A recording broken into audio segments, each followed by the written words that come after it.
Hi, this is Aaron. This is my new wig from IZIWIG's, I-Z-I. I did a little trimming on it to get it ready. This is a frontal lace.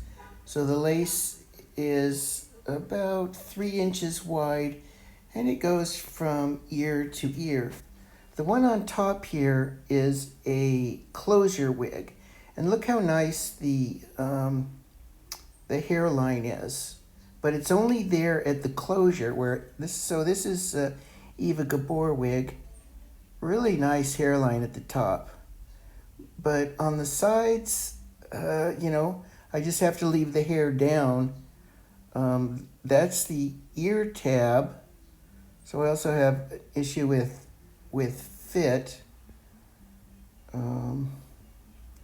Now my new wig, the lace comes all the way down, and it actually comes far enough down. The new wig does.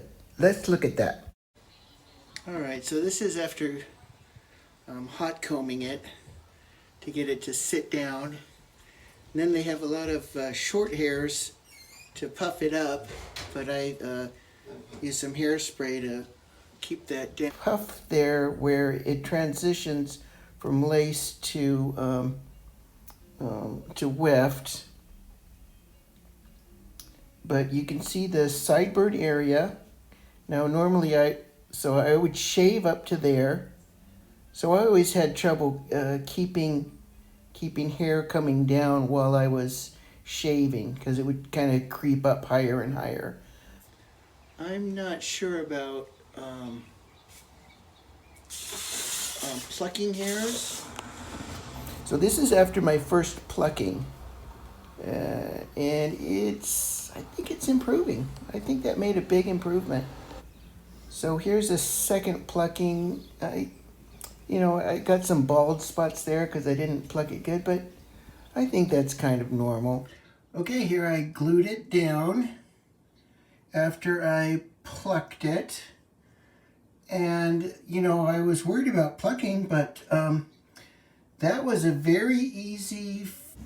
But I had to pluck the front of the lace in order to make it more realistic. I was worried about doing that, but that was very easy. And this is what I was looking for, being able to come down this side, and that seems fine. This is my first time ever gluing down a wig, and I used Got2b.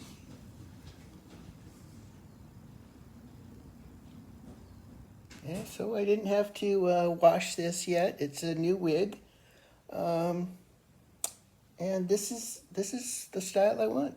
Yeah, I like this. I can get it to, puff from the hairline, and it's just a lot more realistic than when I first got it. So that's it.